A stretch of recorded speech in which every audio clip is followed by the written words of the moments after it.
ஆண்டவருடைய ஆவி என்மேல் உள்ளது, ஏனெனில் அவர் எனக்கு அருள் பொழிவு செய்துள்ளார். ஏழைகளுக்கு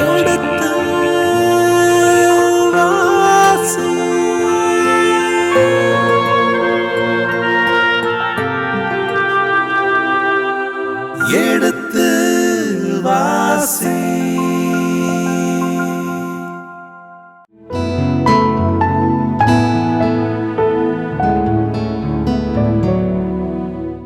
கடந்த பகுதியின் தொடர்ச்சியை இன்று தொடர்கின்றோம்.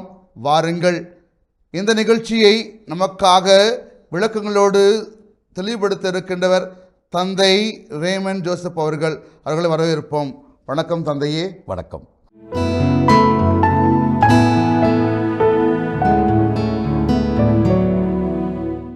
மேலும் பாபிலோனிய மன்னன் நெபுகத்நேசர் சிறைப்பிடிக்காது யூத நாட்டில் விட்டு வைத்திருந்த மக்களுக்கு கெதலியாவை ஆளுநராக நியமித்தான். கெதலியாவை ஆளுநராக யாருக்கு நியமிக்கிறார்? இதுவரை சிறைப்பிடிக்காமல் யூதா நாட்டில் இருக்கிற ஏழைகள், அந்த விவசாயத்தையும் அல்லது அங்கே இருக்கிற தோட்டங்களையும் பார்ப்பதற்காக, ஏன்னா திராட்சை தோட்டங்கள் இருக்கிறது, இவற்றையெல்லாம் பார்ப்பதற்காக விட்டு சென்றிருக்கிற ஏழைகள், வயதானவர்கள், நிறைய வயதானவர்கள் விட்டு சென்றிருக்கிறான். அவர்களால் நடக்க முடியாது, அவர்களால் பயன் இல்லை. அதான் நோக்கம். 60 வயது தாண்டியவர்களால் எந்த பயனும் இல்லை. அவர்கள் நமக்கு சுமைதான், நாட்டுக்கு வந்தாலும் சுமைதான். அந்த அடிப்படையில் தான் அவர்களை எல்லாம் இவன் நாடு கடத்தவில்லை. வலிமையோடு இருந்தவர்கள், ஏறக்குறைய 20 வயதுக்கு மேற்பட்டவர்கள், அப்படிப்பட்ட நிலையில்தான் நாடு கடத்தி இருக்கிறான். இந்த கெதலியா என்கிறவன் யார்? இவன் சாப்பானின் மகனாகிய அகிக்காமின் புதல்வன். அகிக்காமின் புதல்வன், சாப்பானின் மகனான அகிக்காமின் புதல்வன். சாப்பான் என்கிறவன் யாருக்கு ஒத்துழைப்பு கொடுத்தான் என்றால் எசேக்கியாவுக்கு மிக நெருக்கமாக இருந்தவன். எசேக்கியாவினுடைய ஆட்சியில் அவனுக்கு மிக நெருக்கமாக இருந்து உதவி செய்தவன். அவனுடைய மகனாகிய அகிக்காமினுடைய புதல்வன் தான் இந்த கெதலியா. 23. பாபிலோனிய மன்னன் கெதலியாவை ஆளுநராகிய நியமித்த செய்தியை படைத்தலைவர்கள் எல்லோரும் அவர்களோடு இருந்த வீரர்களும் கேள்விப்பட்டார்கள். எனவே இந்த செய்தியை படைத்தலைவர்கள் என்றால் யாருடைய படைத்தலைவர்கள்? ஏற்கனவே அரசனாக இருந்த செதக்கியாவினுடைய ஆட்சியில் பணியாற்றிய படை வீரர்கள். இவர்கள் இந்த செய்தியை கேட்டார்கள். இதில் பல பேர் தப்பி ஓடி இருக்கிறார்கள். நம்ம ஏற்கனவே பார்த்தோம்ல, படை வீரர்கள் எல்லோரோடும் யார் போனது? செதக்கியா அரசன். இவர் செதக்கியா அரசனையும் அவனுடைய குடும்பத்தினர் தான் கைது செய்தார்கள். மற்றவர்கள் சிதறி ஓடினார்கள். அவர்கள் கேள்விப்பட்டார்கள், இப்படி கெதலியா என்பவனை நெபுகாத்நேசர் நியமித்திருக்கிறான் ஆளுநராக என்று. படையைச் சேர்ந்த தலைவர்கள் எல்லாரும், அவர்களோடு இருந்த வீரர்களும் இவர்கள் கேள்விப்பட்டார்கள். இவர்கள் பல இடங்களில் சிதறி இருக்கிறார்கள், மறைந்து வாழ்கிறார்கள். இன்னும் அவர்கள் யாருடைய கைக்கு போகவில்லை? பபிலோனிய மன்னன் நெபுகாத்நேசருடைய கைகளுக்கு போகவில்லை. இவர்கள் இந்த செய்தியை கேள்விப்படுகிறார்கள். எனவே நெத்தனியாவின் மகன் இஸ்மாயேல். எனவே நெத்தனியாவின் மகன் இஸ்மாயேல், அவனும் ஒரு போர் வீரன், படைத்தலைவன். அவன் இவங்க எல்லாமே ஒரு சிலர் சேர்ந்து இருக்கிறார்கள், ஒரு சிலர் பிரிஞ்சு இருக்கிறாங்க. இப்போ இந்த குழுவில் இருக்கிற நெத்தனியாவின் மகன் இஸ்மாயேலும், அதே மாதிரி காரையாகுவின் மகன் யோகன்னான், காரையாவின் மகன் யோகானான் என்கிறவன் இன்னொரு படைத்தலைவன் அல்லது படைக்கு பொறுப்பாக இருக்கிறான். அவனும் தப்பியோடி இருக்கிறான். அதே மாதிரி அடுத்தவன் நெட்ரோபாயர் என்பது ஒரு பொறுப்பு. இந்த நெட்ரோபாயரான தன்குமேத்தினுடைய மகன் செராயா. தன்குமேத்து என்கிறவனுடைய மகன் செராயா என்கிறவன், அவனும் ஒரு படைத்தலைவன். அடுத்தடுத்து மாக்காத்தியர் ஒருவரின் மகன் யாசானியா ஆகியோர். யாசோனியார் என்பவரும் ஒரு படையில் இருக்கிற ஒருவர். ஆக இப்படி 4 பேர். இவர்களெல்லாம் படையில் இருக்கிறவர்கள். இவர்களுடைய தந்தைகள் எல்லாம் காலந்தொட்டு படைகளிலே பொறுப்பாக இருந்தவர்கள். எனவே இவர்களுடைய பிள்ளைகள் இப்பொழுது படைகளில் இருக்கிறார்கள். தம் ஆளுகளுடன் மிஸ்பாவில் இருந்த கெதலியாவிடம் வந்தனர். கெதலியாவிடத்தில் வருகிறார். மிஸ்பா என்பது ஒரு புனித இடம். ஏறக்குறைய கில்காலை ஒத்த ஒரு பகுதி. கில்கால் எப்படி ஒரு புனித பகுதியாக இருந்ததோ, சாங்சுரி என்று ஆங்கிலத்தில் சொல்வார்கள், புனித இடமாக இருந்தது, அதே போல மிஸ்பா என்பதும் ஒரு புனிதமான இடம். அங்குதான் இறைவாக்கினர்கள் வழக்கமாக குழுமி இருப்பார்கள். அந்த மிஸ்பாவுக்கு இந்த கெதலியா போயிருக்கிறார். இப்போ மிஸ்பாவுக்கு கெதலியா போனது கண்டு இந்த 4 பேருமே புறப்பட்டு வருகிறார்கள். யார் யார்னா இஷ்மயேல், யோகானான், அதே மாதிரி சராயா, அதோடு யாசானியா, இந்த 4 பேரும் புறப்பட்டு யார்கிட்ட வர்றாங்க? கெதலியாவிட்ட வர்றாங்க. மிஸ்பாவில் இருக்கிற கெதாலியாவிடத்தில் வருகிறார்கள். 24. கெதலியா அவர்களையும் அவர்களின் ஆளுகளையும் நோக்கி, கெதலியாவும் அவர்கள் 4 பேர் மட்டும் அல்ல, அவரோடு ஆட்களையும் கூட்டி வருகிறார்கள். படையில் இருக்கிற பொறுப்பானவர்களையும் கூட்டி வருகிறார்கள். இப்போ கெதலியா அவர்களை பார்த்து அவர்களுக்கு அறிவுரை சொல்லுகிறான். என்ன அறிவுரை சொல்லுகிறான்? கல்தேய அலுவலர்களுக்கு நீங்கள் அஞ்ச வேண்டாம். உங்களை அவன் பிடிச்சிட்டு போவான், உங்களை சிறைபிடிப்பான், உங்களை அடிமைப்படுத்துவான், உங்களை கொலை செய்வான் என்று நீங்கள் கவலைப்பட வேண்டாம். உங்கள் நாட்டில் இருந்து கொண்டே பாபிலோனிய மன்னனுக்கு பணிவிடை செய்யுங்கள். பாருங்கள், அந்த ஒரு கெதலியா எதற்காக அவன் ஆளுநராக நியமிக்கப்பட்டான் என்கிறது இங்கே வெளிப்பாடு. இப்போ அவன் யாருடைய சார்பாக பேசுகிறான்? பபிலோனிய மன்னனுக்கு சார்பாக பேசுகிறான். அவன் உங்களை ஒன்றும் செய்ய மாட்டான், அவனுக்கு பணிந்து நடங்கள். பபிலோனிய மன்னனுக்கு பணிவிடை புரிவது தான் உங்களுக்கு நல்ல ஒரு அறிவுரை, அதான் உங்களுக்கு நல்லது, அது உங்களுக்கு நல்லது என்று ஆணையிட்டு கூறினான். ஏன்னா அவனை அத்தனை செய்கிறான். பபிலோனிய மன்னனுக்கு பணிவிடை புரிகிறான். அந்த பணிவிடை புரிவதற்கு தயாராக இருந்ததுனால அவனுக்கு ஆளுநன் என்கிற பதவி கொடுக்கப்படுகிறது. எனவே எனக்கு கிடைச்சது மாதிரி உங்களுக்கும் கிடைக்கும், வாய்ப்புகள் வரும், வசதிகள் வரும். அதனால் நீங்கள் அதை பற்றியெல்லாம் கவலைப்படாதீங்க. பாபிலோன் மன்னனுக்கு நீங்கள் என்ன பண்ண, அடிபணிந்து போங்கள். அதுதான் நான் உங்களுக்கு சொல்லுகிற அறிவுரை. நீங்கள் என்னை பார்க்க வந்திருக்கிறீங்க, நல்லது. எனவே நிச்சயமாக நீங்கள் பபிலோனிய மன்னனுக்கு அடிபணிந்தால் உங்களுக்கு எல்லாம் நல்லபடி நடக்கும் என்கிற அறிவுரையை சொல்லுகிறான். அடுத்த பகுதி, கெதலியா இப்போ கொலை செய்யப்படுதல். 25 முதல் 26 வசனம். 7ஆம் மாதத்தில் அரச குலத்தை சார்ந்த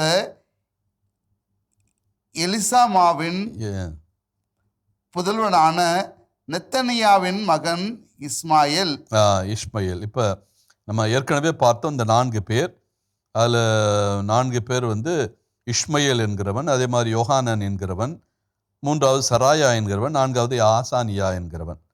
அதில் ஒருவனாகிய இஷ்மயேல், அவன் நெத்தனியாவின் மகன் என்று நாம் அறிவோம். அவன் எந்த அரச குலத்தைச் சேர்ந்தவன் என்றால் எலிசாமாவின் புதல்வன்.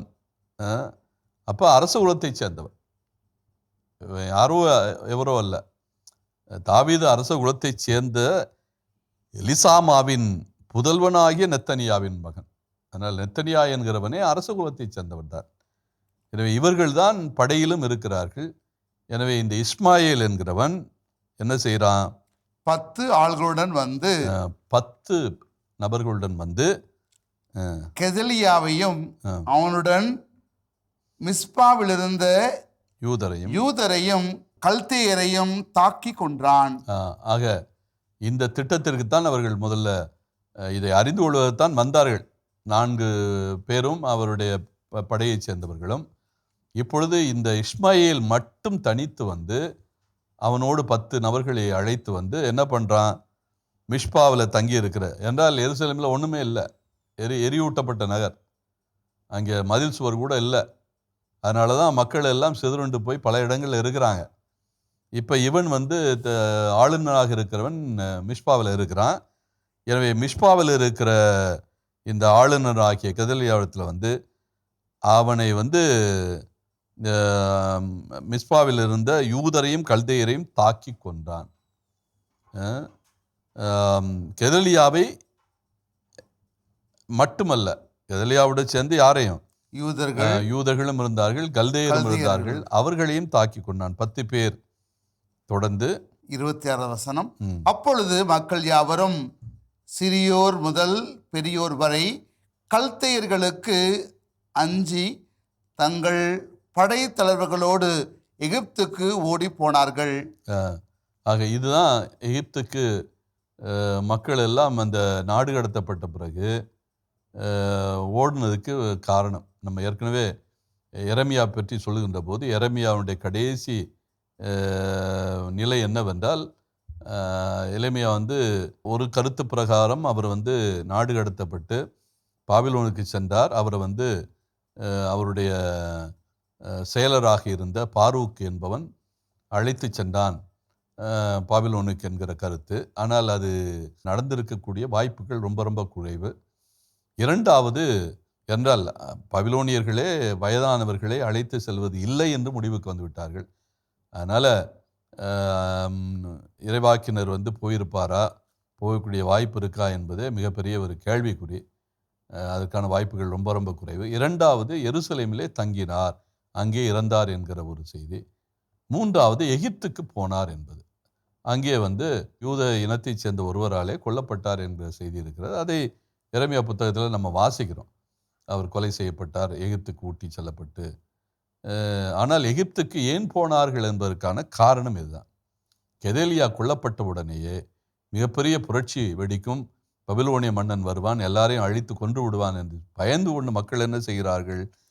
மக்கள் மட்டுமல்ல, சிறியோர் முதல் பெரியோர் வரை எல்லாரும் கல்தேயருக்கு அஞ்சி தங்கள் படைத்தலைவர்களோடு எகிப்துக்கு ஓடி போனார்கள்.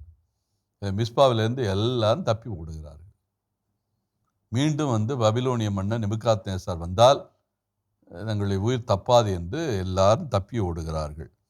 இந்த தப்பி ஓடுவதற்கு காரணமே கெதலியாவினுடைய கொலை தான்.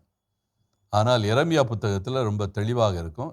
கெதலியா எதுவும் செய்யக்கூடாது என்று அவர் அறிவுரை சொல்வார். கெதலியாவை நீங்கள் ஆளுநராக ஏற்றுக்கொள்ளுங்கள், நீங்கள் பணிந்து போவதுதான் நல்லது என்கிற அறிவுரையை எரேமியா சொல்லுவார். ஆனால் அவருடைய அறிவுரையும் மீறி என்ன நடக்கிறது? கெதலியா என்கிற ஆளுநர் கொல்லப்படுகிறார். அதனால எரேமியா ஏறக்குறைய பபிலோனிய மன்னனை ஒரு கருவியாகத்தான் பார்க்கிறார். யாவே அனுப்பிய, தண்டிப்பதற்காக அனுப்பிய. என்றால் மக்கள் பாவம் செய்து விட்டார்கள், மக்கள் சட்டத்தை மீறிவிட்டார்கள். இப்போ சட்டத்தை மீறிய மக்களுக்கு புத்தி புகட்ட வேண்டும் என்றால், அறிவு புகட்ட வேண்டும் என்றால் என்ன செய்யணும்? தண்டனை வேண்டும். அந்த தண்டனை யார் கொடுக்க போவது? பபிலோனிய மன்னன் நேபுகாத்நேச்சார் என்கிற தடி. அவன்தான் தண்டிக்க போகிற தடியாக எரேமியா சொல்லுகிறார். எனவே இது ஒரு நிகழ்வு தான், நீங்கள் செய்த குற்றத்திற்கான பரிகாரம் தான். அதனால் நீங்கள் அனுபவித்தான் ஆக வேண்டும். அந்த அடிப்படையில் தான் அவர் கெதலியாவை நீங்கள் ஆளுநராக ஏற்றுக்கொள்ளுங்கள், அவருக்கு எந்த தீங்கும் செய்யாதீர்கள் என்று அறிவுரை சொல்கிறார். ஆனால் அவருடைய அறிவுரையை கேட்கின்ற அளவுக்கு மக்கள் இல்லை. அதான் உண்மை நிலை. இப்போ மூன்றாவது பகுதி, குறும்பகுதி, பாபிலோனில் யோயாக்கினின் நிலை. நம்ம ஏற்கனவே யோயாக்கின் நாடு கடத்தப்பட்டான் என்று 598 நாடு கடத்தப்பட்டான் என்று சொல்லியிருக்கிறோம். மீண்டும் அதற்கு பிறகு 586 செதேக்கியா நாடு கடத்தப்பட்டு அவனுடைய கண்கள் எல்லாம், கருவழிகள் எல்லாம் பறிக்கப்பட்டு நாடு கடத்தப்பட்டான் என்கிற செய்தியும். எனவே செதேக்கியா சென்று விட்டான். ஆனால் செதேக்கியா நீண்ட காலம் வாழவில்லை. என்றால் அவன் அரசனாக நியமிக்கப்பட்ட போது அவனுக்கு வயது அதிகம். அவன் யாருடைய சகோதரன்? யோசியாவுடைய சகோதரன். யோசியா பொறுப்பேற்றது 640, அவன் இறந்தது 609. இப்போ அவனுடைய சகோதரன் என்றால் அவனுக்கு வயதை ஒட்டி இருக்கும். நிச்சயமாக 40 ஆட்சி பொறுப்பை ஏற்ற யோசியா இப்போ ஏறக்குறைய இவன் ஆட்சி பொறுப்பேற்ற போது 598, செதேக்கியா ஆட்சி பொறுப்பேற்ற போது 98, அதை முடிக்கிற போது 11 ஆண்டுகள் ஆகிவிட்டது. 86 அப்படின்னா நிச்சயமாக 60 கடந்து விட்டான். அந்த காலத்தில் 60 கடப்பது என்பது மிக அரிதான ஒன்று. எனவே அவன் நாடு கடத்தப்பட்ட கொஞ்ச நாளுக்குள்ளாகவே இறந்திருக்க வேண்டும். ஆனால் இக்கோனியா என்கிறவன் அல்லது யோயாக்கின் என்கிறவன் இவனுடைய பேரன், ஜோஷியாவுடைய மகனுடைய மகன் தான். ஜோஷியாவுக்கு யோயாக்கிம் என்கிற மூத்த மகன், அந்த மூத்த மகனுடைய மகன்தான் யோயாக்கின். அப்போ செதேக்கியாவை பொறுத்த மட்டில் யோயாக்கின் பேரன். அதனால் அவன் நீண்ட காலம் இருக்கிறான், நாடு கடத்தப்பட்டிருந்தாலும் நீண்ட காலம் இருக்கிறான். எனவே தான் அவனை பற்றிய செய்தி தான் இந்த பகுதியில் இடம்பெறுகிறது. இதுதான் இந்த 2வது அரசியல் புத்தகத்தினுடைய கடைசி பகுதி. நம்ம இந்த அரசியல் புத்தகத்தை 3 பகுதியாக பிரித்தோம். ஒன்று நாடு 2ஆக பிரிக்கப்படுகின்ற அந்த செய்தி, அதனுடைய தொடர்ச்சி. அதுவும் குறிப்பாக தென்னாடு வடநாடு இரண்டும் இணைந்த செய்தியாக இருக்கும். வடநாட்டை பற்றிய அரசியல் பற்றிய குறிப்புகளும் இருக்கும். அதாவது 2 அரசியல் புத்தகத்தில் முதல் அதிகாரத்திலிருந்து 16ஆம் அதிகாரம் வரை, அப்புறம் 17ஆம் அதிகாரத்திலிருந்து 17ஆம் அதிகாரத்தினுடைய பின்பகுதியிலிருந்து 25ஆம் அதிகாரத்தினுடைய அந்த 26ஆம் வசனம் வரை யூதா நாட்டை பற்றி மட்டும்தான் செய்திகள் இருக்கும். 18ஆம் அதிகாரத்திலிருந்து 17ஆம் அதிகாரம் வரை 2 வடநாடு தென்னாடு 2ஐயும் இணைத்தே செய்திகள் வரும். 18ஆம் அதிகாரத்திலிருந்து 25ஆம் அதிகாரத்தில் 26ஆம் வசனம் வரை தென்னாட்டை பற்றிய செய்திகள் மட்டும்தான் இடம்பெற்றிருக்கும். அவருடைய அரசுகளை பற்றிய செய்தி தான் இடம்பெற்றிருக்கும். இப்போ 3வது பகுதி பாபிலோனிய நாடு கடத்தலில் என்ன நிலை. அதில் ஒரு பகுதி மட்டும் 27லேருந்து 30 வசனங்கள் யோயாக்கினுடைய நிலை என்ன, யோயாக்கின் என்ன நிலையில் இருக்கிறான் என்கிற செய்தி மட்டும் இருக்கிறது. அது மட்டுமல்ல, பாபிலோனில் அடிமைப்பட்டவர்களுடைய எதிர்நோக்கி என்ன, அவர்களுக்கு ஏதாவது ஒரு நம்பிக்கை இருக்கிறதா, எதிர்நோக்கி இருக்கிறதா, அவர்கள் பாதுகாக்கப்படக்கூடிய வாய்ப்பு இருக்கிறதா என்பதற்கு ஒரு அடித்தளம் போல இந்த பகுதி இருக்கிறது. அவருடைய நிலை எப்படி மாறப்போகிறது என்பதை இந்த பகுதி சுட்டி காட்டுகிறது. 4 வசனங்கள் தான், 27, 28, 29, 30. அதில் இதுவரை நமக்கு வந்த பகுதிகள் எல்லாமே அழிவு, இறப்பு, தீமை என்ற பகுதியில் தான் வந்தது. ஆனால் முதலாக ஒரு நம்பிக்கை என்கிற சிந்தனையை இந்த கடைசி பகுதி சொல்லுகிறது. 27 முதல் 30ஆம் வசனம், யோயாக்கினுடைய நிலை, பாபிலோனில் யோயாக்கின் நிலை. 27, யூதா அரசன் யோயாக்கினுடைய அடிமைத்தனத்தின் 37ஆம் ஆண்டு 12ஆம் மாதம் 27ஆம் நாளன்று, அதாவது பாபிலோனிய மன்னன் எவில் மொராத்தாக்கு இவன் தான் பாபிலோனிய மன்னர்களில் ஏறக்குறைய கடைசி கட்டத்தில் வருகின்ற மன்னன். எவில் மொராத்தாக்கு. மர்தோக் என்பது பாபிலோனிய கடவுள். அந்த பாபிலோனிய கடவுளுடைய பெயர் கொண்டிருப்பவன் தான் இந்த எவில் மொராதாக்கு. இந்த மொராதாக்கு என்கிறவன் அவனுடைய ஆட்சி 8 ஆண்டு, அதாவது நேபுகாத்நேசார் இறந்து விட்டான். நேபுகாத்நேசார் 560 இறந்து விட்டார். 61 அவர் இறந்த பிறகு ஆட்சி பொறுப்புக்கு வருகிறவர் தான் இந்த எவில் மொராதாக்கு. எவில் மொராதாக்கு ஆட்சி பொறுப்பை ஏற்ற கொஞ்ச காலத்திலேயே எல்லாம் தலைகளாக மாறுகிறது. நேபுகாத்நேசார் போல வலிமை உடையவன் அல்ல அடுத்து வந்த அரசர்கள். அப்போ அவங்களுடைய வீழ்ச்சி தொடங்கிவிட்டது. அவர்கள் வீழ்ச்சி தொடங்குகிற போது அவர்கள் யார் யாரை அடிமைப்படுத்தினார்களோ அவர்களெல்லாம் கொஞ்சம் கொஞ்சம் அவர்களுக்கு உயிர் துடிப்பு வருகிறது. இவர்களை என ஒன்றை நாம் நினைத்து கொள்ள வேண்டும். எப்பொழுது அடிமைப்படுத்துகிறவர்கள் தங்களுடைய வலுவை இழக்கிறார்களோ அப்போ அவங்க என்ன பண்ணுவாங்க, இவர்களை அடிமைப்படுத்தி இவர்களுக்கு சாதகம் செய்ய தொடங்குவார்கள். இதுவரை அடிமைப்படுத்தியவர்களுக்கு சாதகம் செய்ய தொடங்குவார்கள். அப்படி சாதகம் செய்கின்ற போது அது இவங்களுக்கு பயன் தரக்கூடியதாக இருக்குங்கிற ஒரு எதிர்பார்ப்பு நிலை. ஏனால் எதிரி ஒன்றுவன் வருவான். அப்பொழுது அந்த நேரத்தில் உதவக்கூடியவர்கள் யாராக இருக்கணும்? அடிமை அவங்க தான் இவங்கள்ட்ட இருக்கிறார். அப்போ அந்த நேரத்தில் இவர்கள் அந்த எதிரியோடு கைகோர்த்து விடாமல் இருப்பதற்காக கடைசி கட்டத்தில் என்ன பண்ணுவாங்க, யார் யாரை அடிமைப்படுத்தினார்களோ அவர்களுக்கு சாதகமான சில செயல்களை செய்வார்கள். அதைத்தான் இந்த எவில் மொராதத் செய்ய தொடங்குகிறான். அந்த சூழலைத்தான் நாம் இங்கே பார்க்கிறோம். எனவே யூதா அரசன் யோயாக்கினுடைய அடிமைத்தனத்தினுடைய 37ஆம் ஆண்டு. நம்ம அடிமைப்படுத்தப்பட்டது 597 அல்லது 98. 37னா என்ன? 60. 60. இப்போ 60ல் அதுவருக்கு முன்னாலே நேபுகாத்நேச்சார் இறந்து விடுகிறான். அது ஒரு ஆலமரம், விருட்சம் விழுந்த உடனேயே மற்ற எல்லாருக்குமே தொடை நடங்குகிறது. அவனுடைய ஆட்சியை தொடர்ந்து வருகின்ற அந்த அரசர்களால் நாட்டை ஒரு கையில் வச்சிருக்க முடியலை. அரசன் இறந்த உடனேயே ஒவ்வொருவரும் சுதந்திரத்தை தேட பார்க்கிறார்கள். நாடுகளத்திற்கு உட்பட்ட அந்த மக்களை எல்லாம் ஒன்றிணைக்கின்ற ஒரு சூழலில் இந்த பபிலோனியர்கள் கடைசி அரசர்கள் முயற்சி எடுக்கிறார்கள். என்றால் எதிரிகள் ஒன்றிணைய போகிறார்கள். குறிப்பாக பாரசீக மன்னனுடைய தலைமையில் அந்த பகுதியில் இருக்கிற மன்னனுடைய தலைமையில் யார் யார் பாபிலோனியர்களுக்கு எதிரிகளாக இருந்தார்களோ அத்தனை பேரும் ஒன்றிணைய பார்க்கிறார்கள். அந்த நேரத்தில் அடிமைப்பட்ட மக்கள் தங்களுக்கு உதவி செய்ய வேண்டும் என்று யார் விரும்புதா? பாபிலோனி மன்னர்கள் விரும்புகிறார்கள். அந்த சூழ்நிலையைத்தான் இந்த பகுதியை சுட்டி காட்டுகிறது. 37 ஆண்டுகளுக்கு பிறகு என்ன நடக்கிறது? ஏறக்குறைய 560களிலே அவன் யூதா அரசன் யோயாக்கினை தலைநிமிர செய்து சிறையிலிருந்து விடுவித்தான். இப்பொழுது யாருக்கு விடுதலை கிடைக்கிறது? யோயாக்கினுக்கு விடுதலை கிடைக்கிறது. காரணம் என்ன? எவில் மொரதாக்கு அவன் வலிமையற்றவன். நேபுகாத்நேச்சார் இறந்து விட்டான்.